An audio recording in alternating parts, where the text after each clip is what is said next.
श्री शिवाय नमस्तुभ्यम। प्रिय श्रोतागणों, आज दिनांक 12 जुलाई, दिन शनिवार और श्रावण मास की द्वितीय तिथि है। महर्षि वेद व्यास जी भागवत महापुराण में श्रावण मास की प्रशंसा करते हुए कहते हैं कि ज्येष्ठ आषाढ़ मास की गर्मी से सूखी हुई पृथ्वी सावन मास के जल से सिंचित होती हुई अपनी हरितमा से वैसे ही शोभायमान हो रही है जैसे तपस्या से दुर्बल हुआ साधक परिणाम प्राप्त हो जाने पर फिर से हष्टपुष्ट हो जाता है। जैसे दयालु पुरुष प्रजा के कष्ट को देखकर स्वयं का जीवन अर्पित करने के लिए उद्यत हो जाता है, उसी तरह बादल तीव्र वायु की प्रेरणा से प्राणियों के कल्याण के लिए अपना संपूर्ण जीवन ही अर्पित करता रहता है। पौराणिक कथा में वर्णन मिलता है कि सावन मास में ही समुद्र मंथन किया गया था और समुद्र मंथने के बाद जो हलाहल विष निकला उसे भगवान शंकर ने अपने कंठ में समाहित कर सृष्टि की रक्षा की, लेकिन विषपान से महादेव का कंठ नीलवर्ण हो गया। इसी से उनका एक नाम नीलकंठ महादेव पड़ गया। विष के प्रभाव को कम करने के लिए सभी देवी देवताओं ने उन्हें जल अर्पित किया। इसलिए सावन मास में शिवलिंग पर जल चढ़ाने का विशेष महत्व है। प्रिय श्रोतागणों, आइए शुरू करते हैं श्रावण मास महात्म्य का दूसरे दिन का अध्याय। भगवान शिव से देवी पार्वती बोली, हे महेश्वर, अगर प्रभास क्षेत्र सभी तीर्थों में श्रेष्ठ है तब तो अन्य तीर्थों के विस्तार से क्या लेना। प्रभास क्षेत्र का ही महात्म्य बताइए। प्रभास क्षेत्र कौन है, इसकी सीमा क्या है और उसका सार तत्व क्या है। प्रभु यह सब बताने की कृपा करें। तब भगवान शिव कहने लगे, देवी, सभी क्षेत्रों में प्रभास मुझे अधिक प्रिय है। प्रभास में उत्तम सिद्धि और परम गति की प्राप्ति होती है। उसके पूर्व भाग में अंधकार का नाश करने वाले स्वामी सूर्य नारायण जी हैं। पश्चिम में माधव जी का स्थान है, दक्षिण में समुद्र और उत्तर में भवानी है। इस प्रकार की सीमा से युक्त वह क्षेत्र 12 योजन का है। इसी का नाम प्रभास क्षेत्र है, जो सब पापों का नाश करने वाला है। उसके मध्य में 5 योजन विस्तृत पीठिका है, जो नयंकुमती से पश्चिम, वज्रणी से पूर्व, महेश्वरी से दक्षिण और समुद्र से उत्तर में स्थित है। उसकी लंबाई और चौड़ाई मिलाकर 5 योजन का विस्तार है। यह पीठ कहा गया है। अब इसके गर्भगृह का भी वर्णन सुनो।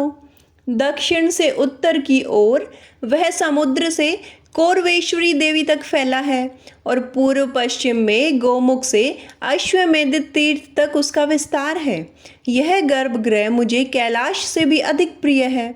इस गर्भगृह की सीमा में पृथ्वी पर जितने भी तीर्थ, बावड़ियाँ, कूप, तालाब, देव मंदिर, सरोवर, सरिताएं, गड्ढे और कुंड हैं, वे सभी परम पवित्र और सब पापों का नाश करने वाले हैं। इनमें जहाँ कहीं भी स्नान करके मनुष्य स्वर्ग लोक में प्रतिष्ठित हो जाता है। इस क्षेत्र का प्रथम भाग महेश्वर कहा गया है, जो कि परम पवित्र है। दूसरा वैष्णव भाग और तीसरा ब्रह्म भाग है। ब्रह्म भाग में 1 करोड़ तीर्थ हैं, वैष्णव भाग में 1 कोटि तीर्थ हैं। इन दोनों के मध्य में रुद्र भाग या महेश्वर भाग है। इसमें 1.5 करोड़ तीर्थ हैं। इस प्रकार यह क्षेत्र 3 देवताओं का बताया गया है। यह गोपनीय से भी गोपनीय तथा मुझे विशेष प्रिय है। देवी, सब विभागों को मिलाकर इस क्षेत्र में 3.5 करोड़ तीर्थ हैं। इसकी यात्रा भी 3 प्रकार की है। पहली रुद्र यात्रा, दूसरी वैष्णवी यात्रा और तीसरी ब्राह्मी यात्रा कही गई है, जो सब पापों का नाश करने वाली है। ब्रह्म विभाग में इच्छा शक्ति कही गई है, वैष्णव विभाग में क्रिया शक्ति और तीसरे रुद्र भाग में ज्ञान शक्ति बताई गई है। पापी षट अथवा दूसरों को हानि पहुंचाने वाला मनुष्य ही क्यों न हो, अगर वह प्रभास क्षेत्र के मध्य भाग में निवास करता है तो सब पापों से मुक्त हो जाता है।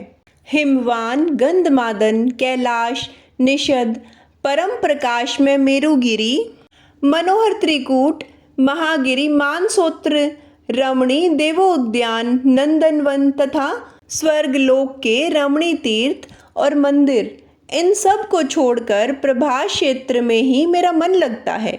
देवी जो एकाग्रचित होकर प्रभास में संयम पूर्वक निवास करता है, वह तीनों समय भोजन करके भी वायु पीकर रहने वाले तपस्वी के समान पुण्य फल का भागी होता है।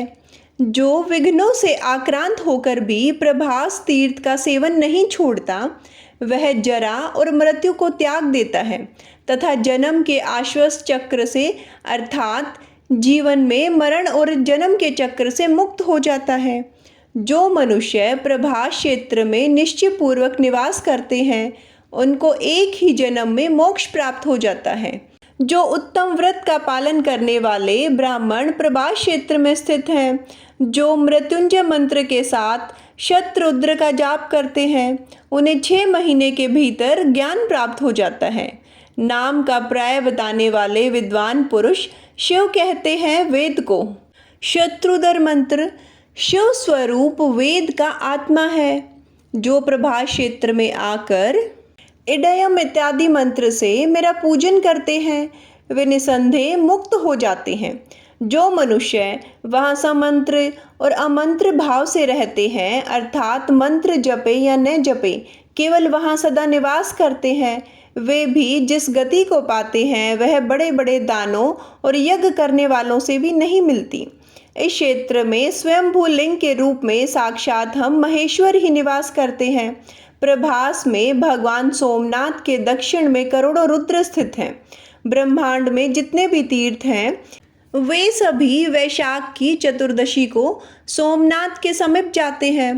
प्रभास क्षेत्र में निवास करने वाले पुरुषों के लिए जो सद्गति बताई गई है, वह ना तो कुरुक्षेत्र में है, ना हरिद्वार में और ना पुष्कर में ही है। देव महादेव जी का वह गुप्त क्षेत्र 7 योजन है। वहाँ ब्रह्मा और विष्णु आदि देवता तथा असंख्य योगी सनातन भगवान मुझ सदा शिव की ही उपासना किया करते हैं।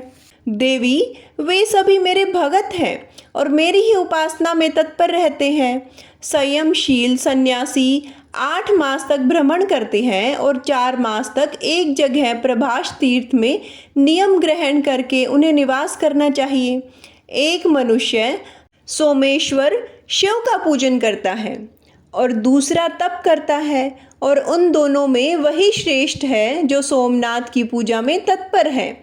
जो योग सांख्य 5 रात्र अन्य शास्त्रों द्वारा जानने योग्य है, वे ही शिव प्रभास क्षेत्र में स्थित हैं। सोमलिंग में यह संपूर्ण चराचर जगत स्थित है, इसलिए उस लिंग में सदा महादेव जी का यत्न पूर्वक पूजन करना चाहिए। मनुष्य मानव बुद्धि के अनुसार जो कुछ भी अशुभ कर्म कर बैठता है, वह श्री सोमनाथ जी के पूजन से विलीन हो जाता है। वेदवादी पुरुष जिन्हें कालाग्नि रुद्र कहते हैं, वे ही भैरव नाम से प्रभास तीर्थ में स्थित हैं। मैं ही भैरव रूप धारण करके सब पापों का नाश करता हूँ।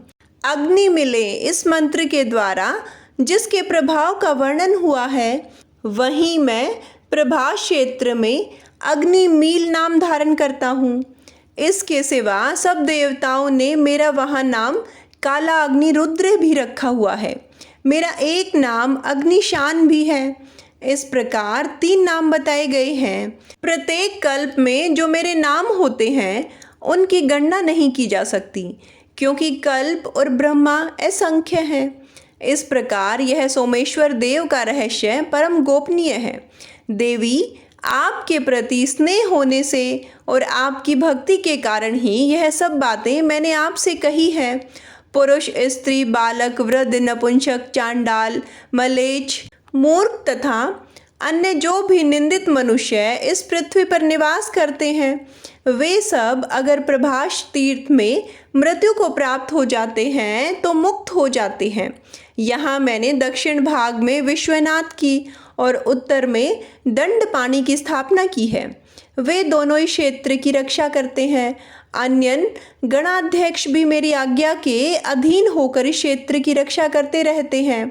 उनके नाम इस प्रकार हैं, ध्यान पूर्वक सुनो।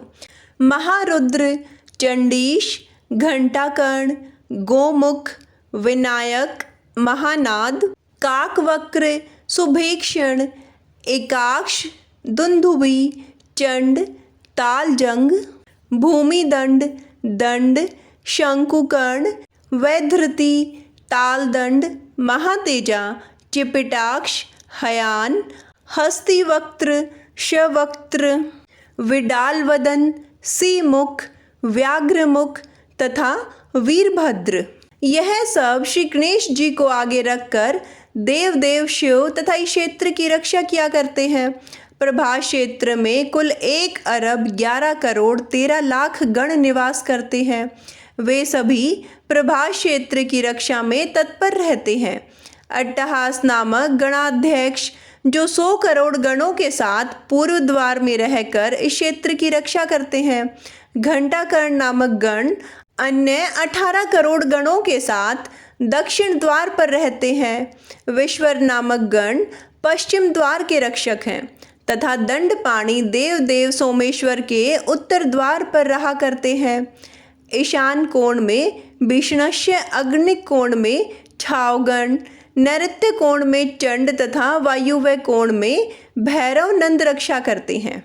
नंदी, महाकाल, दंडपाणी और विनायक यह मध्य भाग में 100 कोटि गणों के साथ सोमनाथ के अंगरक्षक हैं।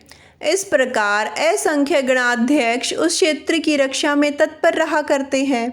देवी, कलयुग के पातकों से जिनका मन दूषित है उनके लिए मेरा यह स्थान अगम्य है। मेरे लोक में जो पातालवासी सिद्ध हैं वे काल भैरव सोमनाथ की परिक्रमा किया करते हैं। पृथ्वी में जो पुण्य तीर्थ, मंदिर और देवता हैं वे सभी सोमेश्वर देव की परिक्रमा करते हैं। शाकुनी, भारभूति, आषाढ़ी, दंड, पुष्कर, नैमिष, अमरेश्वर, भैरव, मध्यम काल, केदार, कर्णवीरक, अट्टहास, महेंद्र, श्रीशैल तथा गया आदि सभी तीर्थ भगवान सोमनाथ की प्रदक्षिणा तथा उनके लिंग की स्तुति करते हैं। जहाँ प्राची सरस्वती है वहाँ 10,000 अरब तथा 3 करोड़ ऋषि निवास करते हैं। जो मनुष्य यहाँ अपने पाप नाशन के लिए स्नान करेंगे उन्हें 10 गोदान का पुण्य प्राप्त होगा। वहाँ पर शूल भेद आदि लिंग पूजन करने योग्य है। महापापाचारी मनुष्य भी प्राची सरस्वती में प्राण त्याग करके साक्षात शिव को प्राप्त होता है। हे ब्राह्मणों, वहाँ दही और कंबल दान करने चाहिए। यह दान सभी पापों का नाश करने वाला तथा सार से भी सार पुण्य है। ब्रह्म स्थान में एक ब्राह्मण को भोज कराने से कोटि गुना फल मिलता है। यह जानकर मैं वहाँ प्रसन्नता पूर्वक स्थित रहता हूँ। कलयुग में वहाँ सभी तीर्थ अदृश्य होकर रहते हैं। मनोहर प्रभास क्षेत्र में जहाँ सोमनाथ जी स्थित हैं वहाँ मेरे 2 गण उद्भ्रम और संभ्रम रहते हैं। वे वहाँ रहने वाले दुष्ट लोगों के मन में भ्रम और विभ्रम उत्पन्न करते हैं। इस प्रकार वे दुष्ट चित्त वाले प्राणियों से उस क्षेत्र की रक्षा भी करते हैं। जो श्रेष्ठ मनुष्य इस तीर्थ में भक्ति पूर्वक दंड पानी का दर्शन करते हैं उन्हें किसी प्रकार का कोई विघ्न नहीं प्राप्त होता। जो ब्राह्मण, क्षत्रिय, वैश्य, शूद्र तथा वर्ण शंकर इच्छा या अनिच्छा से उस शुभ क्षेत्र के भीतर मृत्यु को प्राप्त होते हैं वे सभी मेरा सारूप्य प्राप्त करते हैं, मेरे दिव्य धाम में चले आते हैं।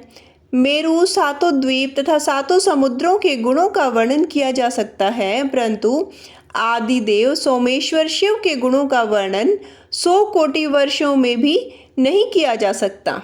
प्रिय श्रोतागणों, आज का अध्याय यहीं संपन्न होता है। आगे की कथा हम कल के अध्याय में सुनेंगे। आइए अब ये एक भगवान शिव की महिमा से जुड़ी एक बहुत ही सुंदर कहानी सुनते हैं। बहुत पुरानी बात है, एक गांव में भगवान शिव का एक मंदिर था। उसी मंदिर के बाहर एक पेड़ था जिस पेड़ पर एक नन्ही चिड़िया रहा करती थी। चिड़िया के 3 छोटे छोटे बच्चे भी थे और वह चिड़िया गांव के घरों से दाना चुग कर लाती, खुद भी खाती और अपने नन्हे मुन्ने बच्चों का पेट भी भरा करती थी। वह चिड़िया भगवान शिव की भगत थी। हमेशा मन में भगवान शिव और माता पार्वती को याद करती रहती थी। उसी गांव में एक सेठ और सेठानी भी रहा करते थे। सेठ सेठानी की कोई भी संतान नहीं थी। सेठानी इसी बात से दुखी होकर घर के पीछे बैठकर अक्सर रोती रहती थी। वह चिड़िया पेड़ पर बैठकर उस सेठानी को रोता हुआ देखती। सेठानी को रोता हुआ देखकर वह चिड़िया खुद भी बहुत परेशान हो जाती और मन में भगवान शिव और माता पार्वती से सेठ सेठानी को संतान देने की प्रार्थना किया करती थी। सेठानी बहुत ही धार्मिक और दयालु थी, लेकिन सेठ बहुत कंजूस था और उसे पूजा पाठ भी पसंद नहीं था। उसका मन किसी भी धार्मिक कर्म में नहीं लगता था और वह दान आदि देने से भी मना किया करता था। सेठ को भगवान पर कोई विश्वास नहीं था। वह कभी भी पूजा पाठ नहीं करता था और ना ही कभी कोई व्रत कथा पढ़ता या सुनता था। सेठ के इन्हीं कर्मों के कारण वह संतानहीन होने का दुख झेल रहे थे। उधर सेठानी को गांव की ही औरतें जब बांझ कहती थी तो सेठानी घर के पीछे बैठकर अक्सर रोती रहती थी। चिड़िया पेड़ पर बैठकर जब यह सब देखती थी तो उसे सेठानी पर बहुत तरस आता था। उसे बहुत दुख हुआ करता था। एक दिन मन में कुछ सोचकर वह चिड़िया अपने बच्चों से कहती है, बच्चों तुम अपना ख्याल रखना, मैं बहुत दूर जा रही हूँ और जल्द ही वापस लौट कर आऊँगी। ऐसा कहकर वह चिड़िया कैलाश पर्वत की ओर उड़ चली। बहुत लंबी उड़ान के बाद आखिरकार वह चिड़िया कैलाश पर्वत पर पहुँच गई। उड़ान भरते भरते उसका गला सूख आया था और लंबी उड़ान के कारण वह चिड़िया बहुत थक भी गई थी। इसी कारण कैलाश पर्वत पर पहुंचने के तुरंत बाद ही वह मूर्छित हो गई। माता पार्वती ने जब उस मूर्छित चिड़िया को देखा तो उस पर तरस खाकर उसे अपने हाथ के स्पर्श से पहले जैसा ऊर्जावान कर दिया। माता पार्वती ने उस चिड़िया से पूछा कि तुम इतनी मेहनत करके इतनी लंबी उड़ान भरकर यहाँ किस कारण से आई हो? तब चिड़िया ने कहा, माता, मेरे गांव में एक सेठ सेठानी रहते हैं, लेकिन उनकी कोई भी संतान नहीं है। आप कृपा करके उन्हें संतान सुख दे दीजिए। आप उन्हें पुत्र दे दीजिए, क्योंकि संतान के लिए सेठानी जी बहुत दुखी है। वह बहुत रोती रहती है और हे माता, मुझसे उस सेठानी का दुख देखा नहीं जाता। चिड़िया की बात महादेव भी सुन रहे थे। तब महादेव ने उस चिड़िया से कहा कि वह सेठ ना तो कभी पूजा पाठ करता है, ना कभी भागवत कथा सुनता है और ना ही कोई पुण्य का कर्म करता है। उसने कोई भी ऐसा अच्छा कर्म नहीं किया जिससे उसके भाग्य में पुत्र योग बन सके, इसलिए उसका कोई पुत्र नहीं हो सकता। यह बातें जानकर नन्ही चिड़िया बार बार भगवान शिव और माता पार्वती से आग्रह करने लगी कि हे प्रभु, हे माता, आप सेठ सेठानी को संतान सुख दे दे। तब माता पार्वती ने भगवान शिव को इस बात के लिए मना ही लिया। तब भगवान शिव इस प्रकार बोले कि पुत्र तो उसे हम दे देंगे, लेकिन सेठ अगर अब भी पुण्य कर्म नहीं करेगा तो उसका पुत्र जल्दी ही मृत्यु को प्राप्त हो जाएगा। यह बात सुनकर चिड़िया ने कहा, प्रभु, आप बस सेठानी को एक बार पुत्र दे दीजिए। पुत्र प्राप्त होते ही वह सेठ भी पूजा पाठ करने लगेंगे। ऐसा कहकर चिड़िया खुश हो गई और भगवान शिव तथा माता पार्वती को धन्यवाद देकर वहाँ से चली गई। आखिरकार भगवान शिव और माता पार्वती ने उस चिड़िया की विनती सुन ली और कुछ ही दिन बाद सेठानी गर्भवती हुई। 9 महीने बीतने पर सेठानी को एक पुत्र प्राप्त हुआ, जिसे देखकर सेठ और सेठानी बहुत खुश हुए। पुत्र होने के बाद सेठानी का तो भगवान में विश्वास और भी बढ़ गया और वह अब पहले से भी ज़्यादा पूजा पाठ करने लगी, दान पुण्य करने लगी। लेकिन सेठ का वही हाल रहा। उसने अब भी कोई पुण्य कर्म नहीं किया। उसका भगवान पर अब भी विश्वास नहीं हुआ। ना वह कभी पूजा पाठ करता था, ना कभी कथा सुनता था। पेड़ पर बैठकर वह चिड़िया अक्सर सेठ के पुत्र को देखा करती थी। धीरे धीरे समय बीतने लगा। अब चिड़िया को सेठ के पुत्र की चिंता होने लगी। चिड़िया को भगवान शिव की कही हुई बात याद थी। उसे सेठ के पुत्र की चिंता होने लगी। वह सोचने लगी कि सेठ का पुत्र हो गया है। इसके बाद अब वह सेठ नहीं बदला। अब भी वह कोई दान पुण्य नहीं करता, कहीं उसके पुत्र की मृत्यु ना हो जाए। इसी प्रकार एक दिन चिंतित होकर वह चिड़िया फिर से लंबी उड़ान भरकर कैलाश पर्वत पर जा पहुंची और वहां जाकर भगवान शिव और माता पार्वती से आग्रह करने लगी कि वे सेठ को पुण्य कर्म करने के लिए प्रोत्साहित करें। माता पार्वती ने जब देखा कि यह चिड़िया दूसरों के लिए इतनी दयालु है और दूसरों के प्रति इतनी चिंता करती है, तो माता बहुत प्रसन्न हो गई। तब भगवान शिव और माता पार्वती एक ब्राह्मण और ब्राह्मणी का रूप धरकर उस सेठ सेठानी के घर पर गए। वहां जाकर उन्होंने कहा कि हमें भिक्षा दे दो, हम भूखे हैं, हमें भोजन कराओ। सेठ ने तो सुनते ही मना कर दिया, लेकिन सेठानी ने बहुत ही आदर सम्मान के साथ उन दोनों ब्राह्मण और ब्राह्मणी को अपने घर के अंदर बिठाया, उनका स्वागत सत्कार किया। फिर उनके लिए तरह तरह के स्वादिष्ट व्यंजन बनाए और उन्हें भोजन कराया। ब्राह्मण और ब्राह्मणी के रूप में भगवान शिव और माता पार्वती ही सेठ के घर पर पधारे थे और उनके घर पर प्रवेश करते ही सेठ की बुद्धि ठीक हो गई। अब वह हाथ जोड़कर अपनी गलतियों के लिए क्षमा मांगने लगा और ब्राह्मण देवता के चरणों में गिर पड़ा। तब ब्राह्मण रूपधारी महादेव ने सेठ से कहा, तुम्हारे भाग्य में संतान सुख नहीं लिखा था, क्योंकि तुमने अपने जीवन में कभी कोई अच्छा कर्म नहीं किया। तुमने कभी भगवान पर विश्वास नहीं किया, कभी पुण्य कर्म नहीं किया, कभी ब्राह्मणों को दान दक्षिणा नहीं दी और ना ही कभी पूजा पाठ की, कभी कथाएं नहीं सुनी। लेकिन एक चिड़िया ने मेरे पास आकर तुम्हें संतान देने की प्रार्थना की, जिसकी भक्ति से प्रसन्न होकर ही मैंने तुम्हें पुत्र का वरदान दिया और आज उसी चिड़िया के कारण तुम्हें पुत्र सुख मिला है। लेकिन अब भी तुमने अगर पूजा पाठ या पुण्य कर्म नहीं किया तो तुम्हारे पुत्र की मृत्यु हो जाएगी। यह बात सुनकर सेठानी तो चिंता के मारे रोने लगी। फिर सेठ सेठानी ने उस चिड़िया को धन्यवाद दिया। सेठ ने कहा, हमारे पुत्र के लिए एक चिड़िया भोलेनाथ से लड़कर हमारे भाग्य में पुत्र सुख लिखवा सकती है, तो क्या हम अपने पुत्र की रक्षा के लिए पुण्य कर्म नहीं कर सकते? तब सेठ जी ने ब्राह्मण देवता से पूछा, हे ब्राह्मण देवता, महादेव जी के प्रिय व्रत कौन कौन से हैं, जिन्हें करके मैं महादेव जी को प्रसन्न कर सकूं? तब ब्राह्मणी रूपधारी माता पार्वती ने कहा कि महादेव जी का सबसे प्रिय व्रत महाशिवरात्रि है। जो भी मनुष्य महाशिवरात्रि का व्रत करता है, उस दिन पूरे विधि विधान से भगवान शिव की पूजा करता है, उस पर महादेव की कृपा बरसती है। सेठ सेठानी ने कहा, अब तो हम भी महाशिवरात्रि के दिन महाशिवरात्रि का व्रत करेंगे और पूरे विधि विधान और सच्चे मन से भगवान शिव का पूजन भी करेंगे। सेठ और सेठानी को महाशिवरात्रि व्रत का विधान बतलाकर महादेव और देवी पार्वती वहां से चले गए। इसके बाद सेठ सेठानी धर्म कर्म पूजा पाठ और व्रत करने लगे, जिसके पुण्य प्रभाव से उनका पुत्र और धन बढ़ने लगा। चिड़िया भी सेठानी को देखकर बहुत खुश रहने लगी और सेठानी के आंगन में दाना चुगने लगी और अपने घोंसले में बैठकर ओम नमः शिवाय मंत्र का जाप करने लगी। हर हर महादेव, जय भोलेनाथ।